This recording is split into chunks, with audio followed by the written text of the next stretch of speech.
नमस्कार दोस्तों, टारगेट वितार के चैनल में आपका स्वागत है। आज हम आपके लिए जो है दूसरी वीडियो लेकर आए हैं। यूपी लेखपाल, CTET, UP TET, LT grade, UP police, PET सब में लिए आपको जो है जितने भी आपको क्वेश्चन आपको दिया जा रहा है सब आपको कंपटीशन में सभी एक एक पॉइंट जो है आप ध्यान से पढ़िएगा।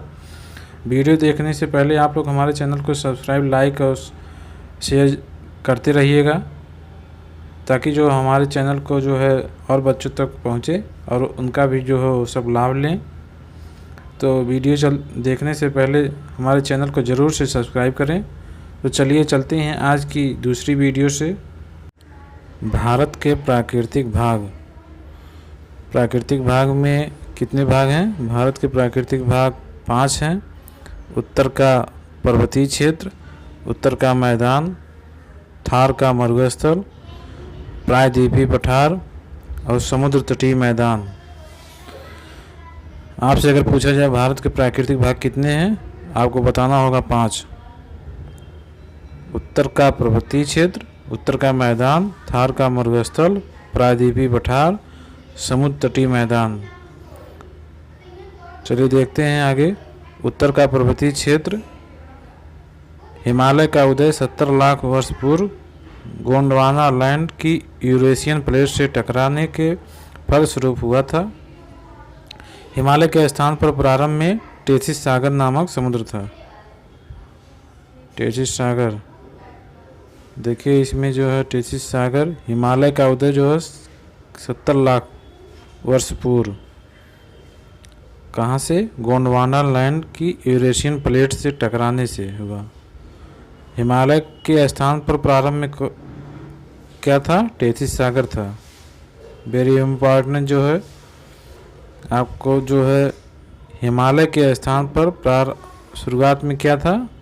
टेथिस सागर। टेथिस सागर के स्थान पर ही हिमालय पर्वत, जिसको कहते हैं हिमालय पर्वत, तो प्रारंभ में टेथिस सागर वहाँ था। अब देखिए, राजस्थान की खारे झीलें इसी समुद्र के अवशेष हैं। किस समुद्र के? टेथिस सागर के।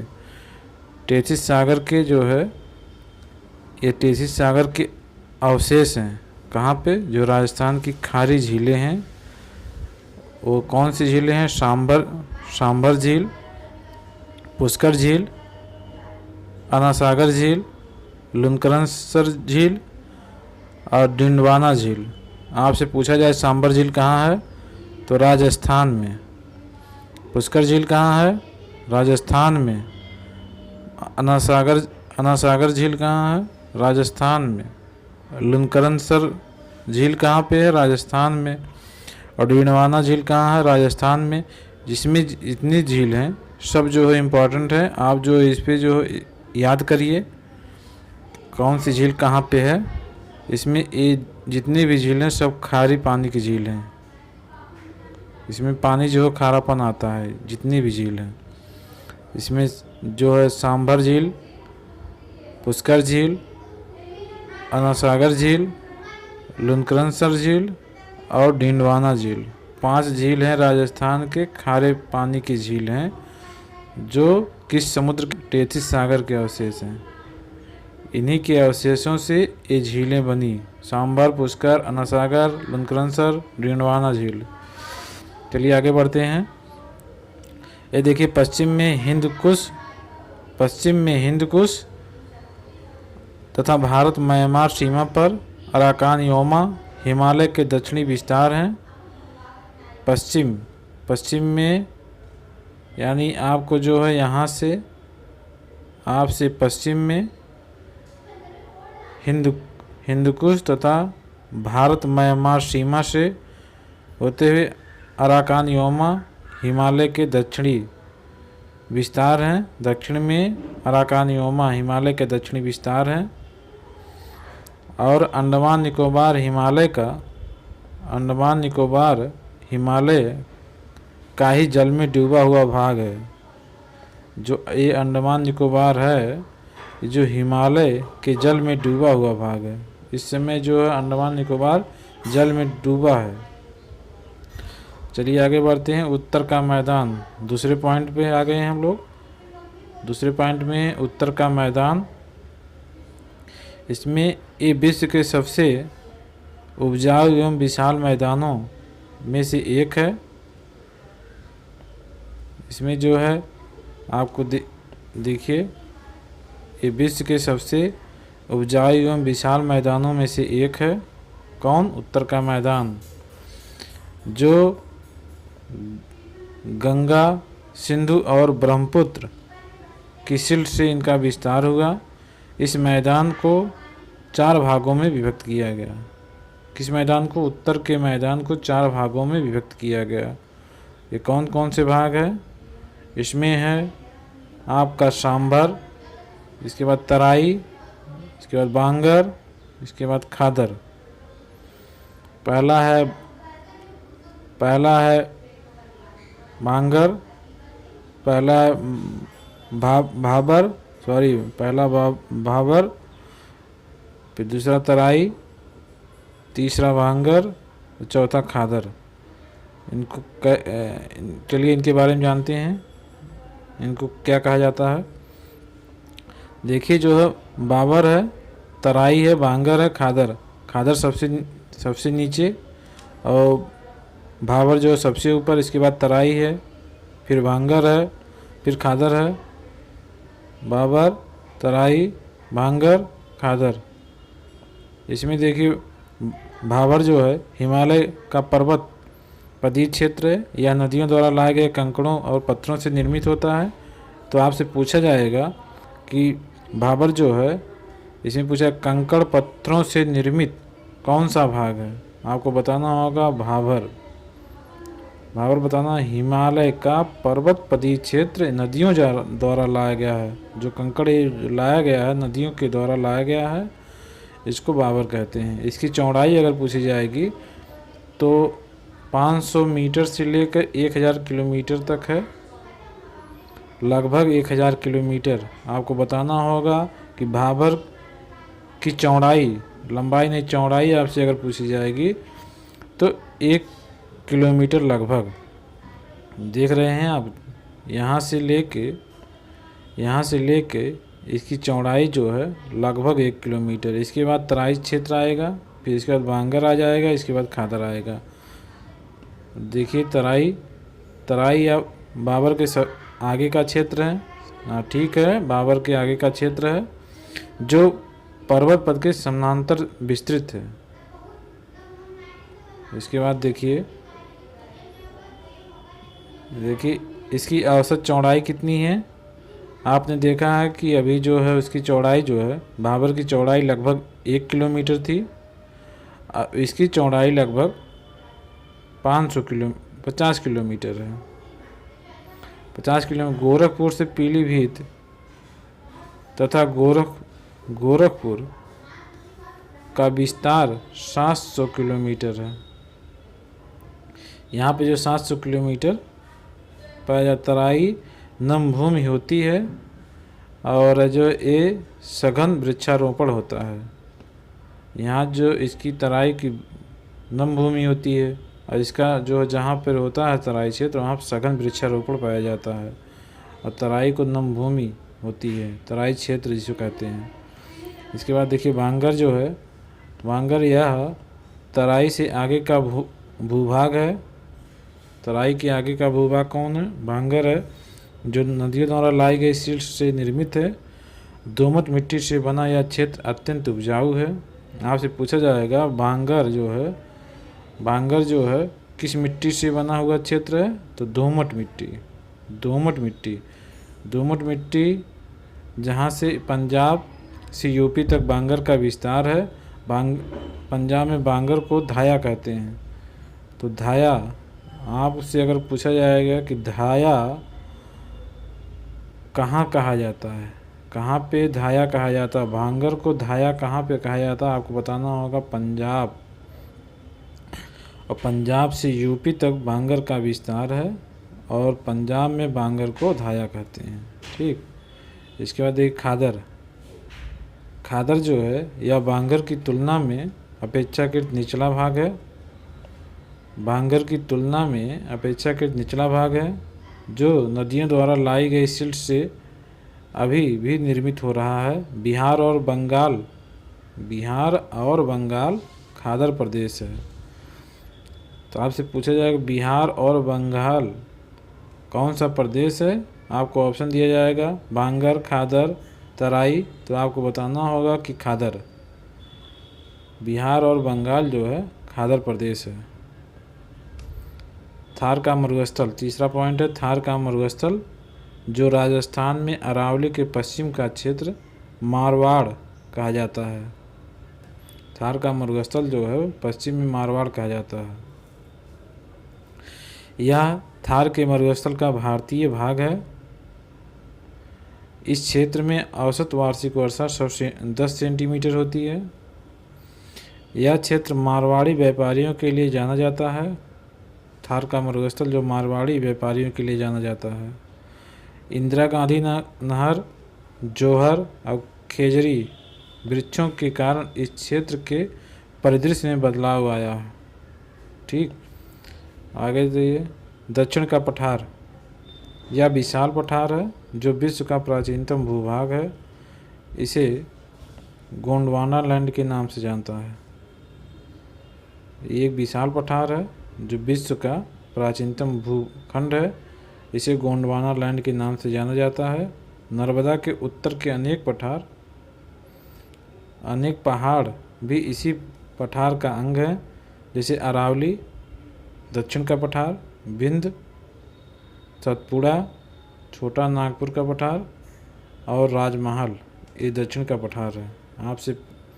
आपसे पूछा जाएगा कई बार, ये जो है परीक्षा में पूछा जा रहा है कि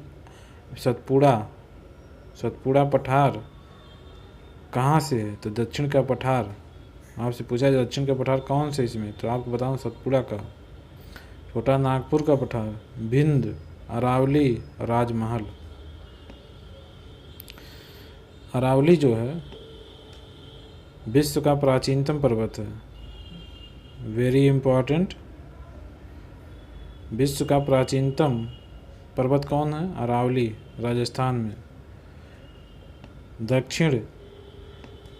दक्षिण का पठार जो काली और लाल मिट्टी से बना है। दक्षिण का पठार किस मिट्टी से बना है? काली और लाल मिट्टी से बना है। काली मिट्टी से निर्मित होने के कारण गेहूँ, कपास, गन्ना के लिए उपजाऊ है। यह पठार खनिजों के लिए भी जाना जाता है। तो इसमें जो कई प्रश्न बने हैं, आप देखिए। पहला प्रश्न है अरावली, आपसे पूछा विश्व का प्राचीनतम पर्वत कौन है? अरावली। फिर इसके बाद पूछा जाए दक्षिण का पठार किस मिट्टी से बना है? आपको बताना होगा काली और लाल मिट्टी से। काली और लाल मिट्टी से बना है। और फिर पूछा जाए काली मिट्टी से निर्मित होने के कारण इसमें कौन सी फसल उगाई जाती है? इसमें ऑप्शन होगा गेहूँ, कपास और गन्ना। ये जो काली मिट्टी में पैदा होती है, गेहूँ, गन्ना, कपास। और फिर पूछा जाएगा कौन सा पठार खनिजों के लिए जाना जाता है? तो आपको बताना होगा दक्षिण का पठार। इसमें कई सवाल बन रहे हैं, आपको जो ध्यान से पढ़िए। इसमें जितने भी पॉइंट हैं इसमें सभी जो है इम्पॉर्टेंट हैं। आप जो है इसको कई बार वीडियो को वॉच करके इसमें देखिए। अब चलते हैं समुद्र तटीय क्षेत्र। भारत के पश्चिम में ताप्ती से कन्याकुमारी तक सह्याद्री पर्वतमाला स्थित है। भारत के पश्चिम से ताप्ती से कन्याकुमारी तक सह्याद्री पर्वतमाला, इसे पश्चिम घाट कहते हैं। समुद्र तटीय क्षेत्र को पश्चिम घाट कहते हैं। पश्चिम घाट कहते हैं। यह जो है 25 से 50 किलोमीटर चौड़े मैदान का निर्माण करता है। यह अत्यंत उपजाऊ है। पूर्वी घाट का विस्तार उड़ीसा से नीलगिरी तक है। यह चक्रवात को भी रोकता है। नीलगिरी पूर्वी और पश्चिमी घाट का मिलन बिंदु है। आपसे पूछा जाएगा नीलगिरी का मिलन बिंदु है, किसके मिलने से नीलगिरी है? तो इसमें आपको बताना होगा पूर्वी एवं पश्चिमी घाट के मिलन से। इसके दक्षिण में 3 पहाड़ियाँ हैं। इसके दक्षिण में 3 पहाड़ियाँ कौन, पलनी, अन्नामलाई और कार्डम। पूर्वी घाट अपेक्षाकृत कटा फटा है, अतः पश्चिम घाट से होकर निकलने वाले अनेक नदियाँ इसी से होकर बंगाल की खाड़ी में गिरती है। बंगाल की खाड़ी आपको हमने बताया ही है, बंगाल की खाड़ी आपको हमने बताया है कि बंगाल की खाड़ी जो है ये इंडिया है आपके, जो है यहाँ से ये बंगाल की खाड़ी, इसमें बताएगा पूर्वी घाट अपेक्षाकृत कटा फटा है और पश्चिमी घाट से होकर निकलने वाली अनेक नदियाँ, यहाँ पश्चिम है, इस यहाँ से जितनी भी नदियाँ निकलती हैं तो जो है इसी से होकर बंगाल की खाड़ी में गिरती है। पूर्वी घाट से होकर पश्चिमी घाट से जितनी भी नदियाँ निकलती है पूर्वी घाट से होकर बंगाल की खाड़ी में गिरती है। देखिए कच्छ का रण, रण वास्तव में समुद्री दलदल है। रण किसको कहते हैं? समुद्री दलदल को कहते हैं रण। तो कच्छ का रण मैग्रोव वनस्पति, बहुत बार पूछा गया, मैग्रोव वनस्पति कच्छ के रण में जंगली गधों के लिए जाना जाता है। कच्छ का रण जंगली गधों के लिए जाना जाता है, जहाँ पेट्रोलियम के भंडार भी खोजे गए। कच्छ के रण में पेट्रोलियम के भंडार पाए जाते हैं, जंगली गधों के लिए जाना जाता है। मैग्रोव वनस्पति यहाँ पाया जाता है। सर क्रीक कोरो क्रीक इसी क्षेत्र में स्थित है। कल हमने बताया था सर क्रीक जो है गुजरात के पास है, जो भारत पाकिस्तान के मध्य विवादित क्षेत्र है। भारत पाकिस्तान के बीच जो है विवादित क्षेत्र है। आपको मालूम है कि इधर जो है पाकिस्तान है, इंडिया है, अब इंडिया है, अब इधर पाकिस्तान है, यहाँ जो कच्छ का रण है तो ये जो है इसमें विवादित क्षेत्र है, भारत पाकिस्तान का विवादित क्षेत्र है। जो है सर क्रीक और कोरी क्रीक इसी क्षेत्र में है, जो भारत पाक के मध्य विवादित क्षेत्र है। कच्छ के रण को बायोस्फीयर रिजर्व घोषित किया जा चुका है। लूनी नदी इसी रण में विलीन हो जाती है। किस रण में विलीन हो जाती है? कच्छ के रण में। कौन सी नदी? लूनी नदी। लूनी नदी कच्छ के रण में विलीन हो जाती है। फिर देखिए आपका उत्तर पूर्वी मैदान, उत्तर पूर्वी भारत, यह सिक्किम तथा 7 अन्य राज्यों का समूह है। उत्तर पूर्वी भारत जो है सिक्किम और 7 अन्य राज्यों का समूह है, जिसे 7 सिस्टर भी कहते हैं। क्या कहते हैं? 7 सिस्टर। यह क्षेत्र हिमालय तथा घने जंगलों से आच्छादित है। 200 जनजातियाँ पाई जाती हैं। उत्तर पूर्वी भारत में 200 जनजातियाँ पाई जाती हैं। इस क्षेत्र में अनेक छोटी छोटी नदियाँ हैं, जिनमें 50,000 मेगावाट जल विद्युत उत्पादन की संभावना बनी रहती है। उत्तर पूर्व में पर्यटन और फ्लोरिकल्चर को बढ़ावा दिया जा रहा है। राष्ट्रीय राजमार्ग 31 इस क्षेत्र को शेष भारत से जोड़ता है और यह सिलीगुड़ी गलियारे से निकलता है और चिकन नेक भी कहा जाते हैं इसको, चिकन नेक भी कहते हैं इसको। राष्ट्रीय राजमार्ग 31 या सिलीगुड़ी गलियारे से निकलता है। भारत का पर्वत, अब जो कल इसको हम बताएंगे, यहाँ से शुरू करेंगे भारत के पर्वत से। एक बार और रिवीजन कर लीजिए आप लोग। यहाँ से एक बार रिवीजन करें। भारत के प्राकृतिक भाग कितने हैं आपको बताना होगा।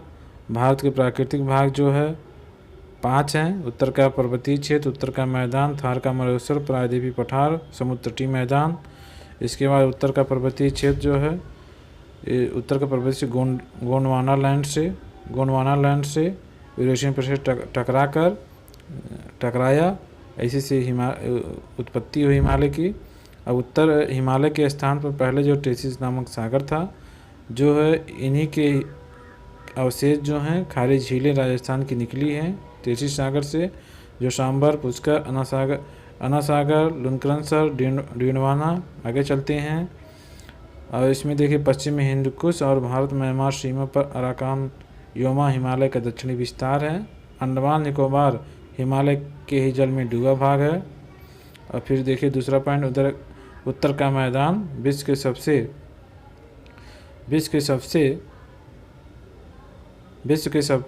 के सबसे उपजाऊ एवं विशाल मैदानों में से एक है। गंगा सिंधु ब्रह्मपुत्र के शीर्ष से इसका निर्माण हुआ। इस मैदान को 4 भागों में विभक्त करते हैं, भांगर, तराई, भाबर, तराई, भांगर और खादर। इसको आपने देखा है कि भाबर जो हिमालय का पर्वत पदी क्षेत्र, हिमालय द्वारा लाए गए कंकड़ पत्थरों से बना है। भाबर चौड़ाई 1 किलोमीटर लगभग। तराई भाबर के आगे का क्षेत्र है जो समानांतर में विस्तृत है। इसकी चौड़ाई जो 50 किलोमीटर तक है। और ये जो है गोरखपुर से पीलीभीत तक गोरखपुर की तराई का विस्तार है। तराई नमभूमि होती है जहाँ सघन वृक्षारोपण होता है। अब देखिए भांगर जो है तराई से आगे का भूभाग है जो नदियों द्वारा लाई गई सिल्ट से निर्मित है। दोमट मिट्टी से बना यह क्षेत्र अत्यंत उपजाऊ है। भांगर जो दोमट मिट्टी से बना है, जो पंजाब और यूपी से भांगर का विस्तार है। पंजाब में भांगर को धाया कहते हैं। इसमें देखिए खादर इसके बाद आया। भांगर की तुलना में अपेक्षाकृत निचला मैदान, नदियों द्वारा लाई गई सिल्ट से बनी है। बिहार और बंगाल जो है खादर प्रदेश है। थार का मरुस्थल जो है राजस्थान में अरावली के पश्चिम का क्षेत्र जो मारवाड़ कहा जाता है, पश्चिम का क्षेत्र। थार के मरुस्थल का भारतीय भाग है। इस क्षेत्र में औसत वार्षिक वर्षा 10 सेंटीमीटर है। यह क्षेत्र मारवाड़ी व्यापारियों के लिए जाना जाता है। इंदिरा गांधी नहर, जौहर और खेजड़ी वृक्षों के कारण इस क्षेत्र के परिदृश्य में बदलाव आया। इसके बाद देखिए दक्षिण का पठार, यह विशाल पठार है जो विश्व का प्राचीनतम भूखंड है, जो गोंडवाना लैंड के नाम से जाना जाता है। दक्षिण का पठार नर्मदा के उत्तर से अनेक पहाड़ भी इसी पठार का अंग है, जैसे अरावली, मोस्ट इम्पॉर्टेंट अरावली, बिंद, सतपुड़ा, छोटा नागपुर का पठार और राजमहल दक्षिण के पठार के अंतर्गत आते हैं। जितनी भी पहाड़ियाँ हैं ये सब दक्षिण के पठार हैं। अरावली जो विश्व का प्राचीनतम पर्वत है। और दक्षिण का पठार जो काली और लाल मिट्टी से बना है। काली मिट्टी से होने के कारण यहाँ जो गेहूँ, कपास, गन्ना पैदावार होती है इसकी। और यह पठार खनिजों के लिए जाना जाता है। समुद्र तटीय क्षेत्र भारत के पश्चिम में ताप्ती से कन्याकुमारी तक सह्याद्री पर्वतमाला स्थित है। इसे पश्चिम घाट कहते हैं। समुद्र तटीय क्षेत्र को पश्चिम घाट 25 से 50 किलोमीटर चौड़े मैदान का निर्माण करता है। अत्यंत ही उपजाऊ है ये समुद्र तटीय क्षेत्र। पूर्वी घाट का विस्तार उड़ीसा से लेकर नीलगिरी तक पूर्वी घाट का विस्तार है। यह चक्रवात को भी रोकता है। पूर्वी घाट और नीलगिरी पूर्वी तथा पश्चिमी घाट का मिलन बिंदु है। और इसके दक्षिण में 3 पहाड़ियाँ हैं, पलनी, अन्नामलाई, कार्डम। और पूर्वी घाट अपेक्षाकृत कटा-फटा है। अतः पश्चिमी घाट से होकर निकलने वाली अनेक नदियाँ इसी से होकर बंगाल की खाड़ी में गिरती है। इसके बाद कच्छ का रण आया। रण वास्तव में समुद्री दलदल, रण का अर्थ क्या है? समुद्री दलदल। और कच्छ के रण में मैग्रोव वनस्पति पाया जाता है। जंगली गधों के लिए कच्छ का रण विख्यात है, जहाँ पेट्रोलियम के भंडार पाए जाते हैं कच्छ के रण में। सर क्रीक और कोरी क्रीक इसी क्षेत्र में स्थित है। भारत पाक के मध्य विवादित क्षेत्र है कच्छ का रण। जो कच्छ के रण को बायोस्फीयर रिजर्व घोषित किया गया है। और लोनी नदी इसी रण में विलीन हो जाती है कच्छ के रण में। उत्तर पूर्वी भारत जो है यह सिक्किम तथा 7 अन्य राज्यों का समूह है। ये सिक्किम से लेकर 7 अन्य राज्य हैं जो उत्तर पूर्वी भारत का समूह है, जिन्हें 7 सिस्टर कहते हैं। यह क्षेत्र जो है हिमालय एवं घने जंगलों से आच्छादित है। यह जो है 200 जनजातियाँ पाई जाती हैं यहाँ पे।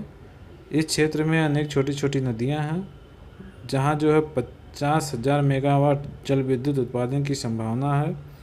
और उत्तर प्रदेश में पर्यटन और फ्लोरिकल्चर को बढ़ावा दिया जा रहा है। उत्तर पूर्व में राष्ट्रीय राजमार्ग 31 इस क्षेत्र को शेष भारत से जोड़ता है।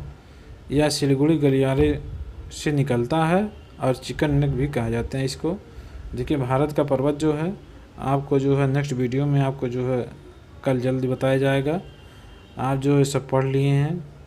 अब एक बार, दो बार, तीन बार आप जो है, जब तक आपको क्वेश्चन ना आए तब तक आप जो है इसको रिवीजन करते रहिए। और हमारी वीडियो को अगर आप लगातार रोज़ अगर आप देखते रहते हैं, आपका जीके जो है, जो कॉन्सेप्ट के साथ जो है मजबूत होगा। जब तक आपका कॉन्सेप्ट मजबूत नहीं होगा तब तक जो है जीके क्वेश्चन जो है आपको जो है भूलता रहेगा। इसलिए कॉन्सेप्ट को लेकर हम आए हैं। जितने भी आपको जो ये पॉइंट है सब जो है नोट करने वाला है, आप ध्यान से इसको पढ़िएगा। हम आपके सामने जो है जल्द मिलेंगे, कल मिलेंगे आपसे। और इसके बाद जो हम अपने वाणी को विराम देते हैं। नमस्कार।